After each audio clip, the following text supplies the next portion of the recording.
all join me as well. Isn't it amazing?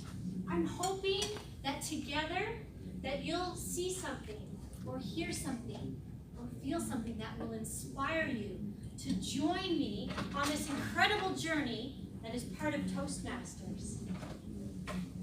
One of the things that is really important when you go on a trip, a journey, a hike, some sort of adventure is you need to be prepared. And I am definitely prepared. Let's take a look at some of the things that I have with me here. Before you get started, it's always helpful to have some sort of guidebook. And wouldn't you know, Toastmasters has a pathway system that you can choose exactly what adventure it is that you want to participate on.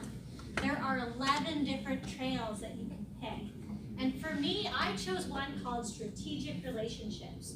I thought it would be really helpful for me to learn a little bit more about networking with people and finding out how to do things collaboratively, because when I am working and when I'm volunteering, I need to be able to leverage those connections and those relationships. And so something that was called Strategic Relationships sounded really strategic, and I thought, why not? Let's go and do that. And so that's the pathway that I picked. But you know how it is. It's one thing to go through and to look at something. It's a completely other story to then take that next step and get into the adventure. And for that, you need some sturdy shoes. One thing that I have learned over the years that I've been with Toastmasters, this is actually my 6th year, but I just started Pathways last May, so it's taken me just over a year to finish the pathway. I noticed that sometimes when we come into something, we like to sit back, observe, watch, kind of learn from a bit of a distance.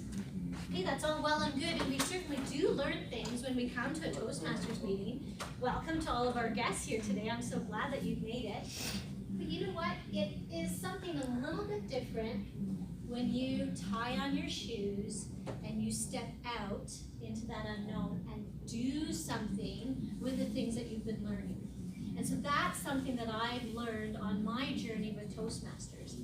Not only did I read about networking and what PR is versus marketing, but then I actually had to attend the networking event and talk to people. And then I was able to come back to the club and give a speech on it and tell everybody else what it was like. And I don't know if you've had this experience, but when you are trying to learn something, and this is something that my daughter reminded me as she was studying for her exams, you actually learn it better when you teach it to somebody else. And that's part of what this Toastmasters journey has been, is I've learned how to do something and then I get to bring that back, and so I learn it again as I'm giving that speech or that talk or that teaching moment to everybody else. Something else that I think is really important when you go on a hike, a water bottle. It's really important to stay hydrated and refreshed. And the way that I do that is I come to these meetings. It's like a sip of cold water on a hot day. It's refreshing. It's fun. I enjoy coming to the meetings. Now sometimes I need to just stand and take a long drink, but there are other people that I can listen to and receive and feel motivated and refreshed by. And other times I just need like a little quick sip to keep me going. So it's really important along the way that you attend regularly and try different things, right? That's part of the whole project. The whole journey of this is doing different things, which brings me to my next accessory. You can't really go hiking out in the mountains these days without having some sort of protective hat wear, okay? A Toastmaster wears many hats. So some of the things that I have done, I had to write them down. That was one of the things that I did as part of preparing for this, was write down all of the different things that I've been able to do in Toastmasters. Some of them were to take on different roles in the club. For example, as Masood did, where he's chairing an event. Or sometimes you can be the Toastmaster, where you're introducing the next speaker. We have roles like word of the day master, who comes up with new vocabulary. Joke of the day, for people to get comfortable telling jokes and helping the audience to relax a little bit more. We have roles like evaluator and general evaluator, and really important ones that I didn't understand the importance of until I put my shoes on and did them. Awe counter and grammarian, where you have to listen very carefully and see if you can start hearing when people are using filler words or aren't quite grammatically correct. And when you hear those things, then you start hearing it in your own talk, and you learn how to slow down and to choose your vocabulary a little bit more intentionally. Another thing that I found, another hat that I wore, was that of a club officer. Through the years, I've had the opportunity to, again, try different roles. We have the membership role, we have an education role, we have a president role. Those are all ones that I have done. So this past year, I was able to share the role with Marcy and be a co-VP of Education, and just to help organize things, to set the agendas for the meetings, to plan different events, to help people to track their goals, and to acknowledge when they've achieved their goals and the accomplishments that they've had. It's been a very rewarding way to get more involved with Toastmasters. And so this coming year, I'm stepping into the role of president, and I have done it once before, and the first time, it was scary. It was very intimidating to take on this unknown and to take on this leadership role. But now I feel like I have an opportunity that I have a little something under my belt that I can draw on, and now it's an opportunity to really give back to the new club members, to help them as they are probably intimidated in their role, and to encourage them and to give them insight. And some of the things that I've learned too is the impact that Toastmasters has had on me. As I've worn the hat, as I've put on my shoes, as I've sipped from my water bottle. When I came, I wasn't sure. I mean, I had done some speaking before. I had given some workshops or whatever, but I had never actually learned how to properly write a speech. What is it in the speech that interests people? What is it that grips them? What parts of it inspire or motivate people?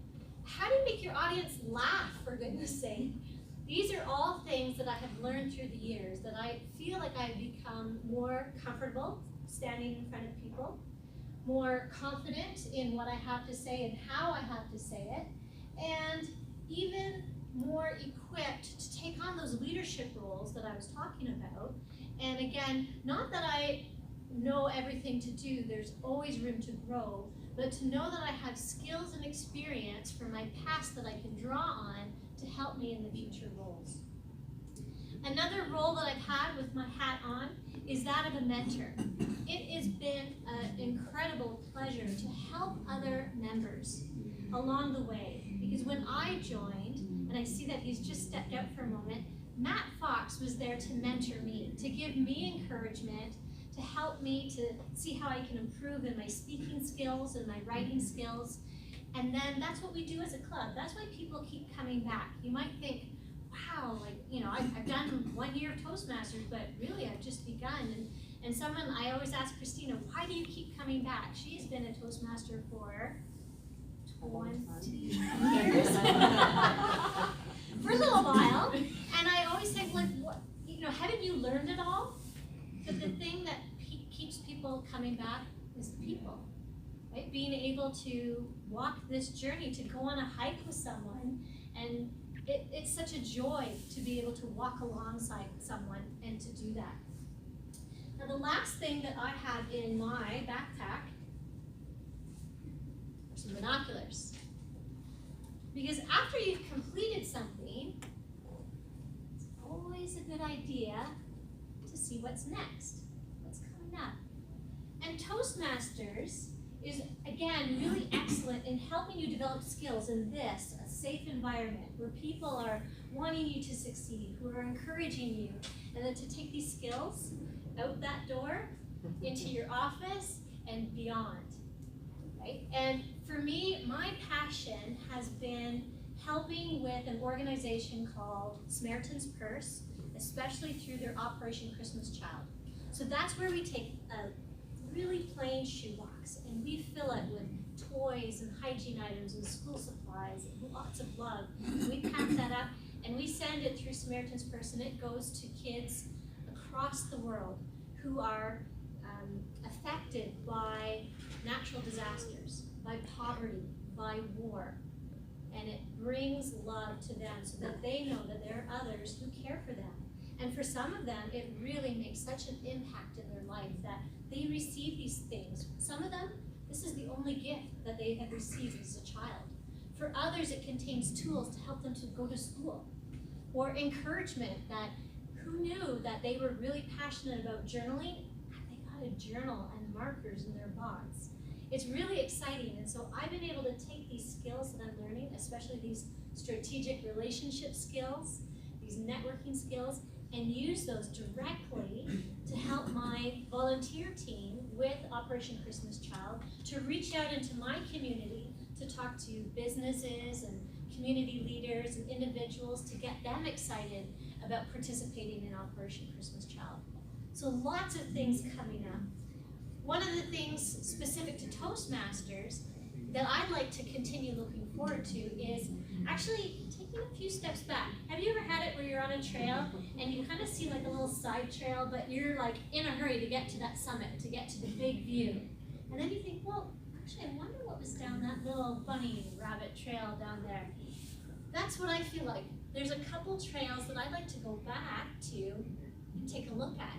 Did you know that there's an opportunity to learn things about podcasting or radio interviews, about how to lead discussion groups, those kinds of things. So there's some of the things I haven't even finished experiencing everything in my pathway. I'd like to take some time and go back and go through those again. So I'm not in a rush to hit the next one quite yet, but yet I have that perspective of being able to still learn more from what Toastmasters has to offer and look forward to the next thing. Which is why, again, when you are on a trail,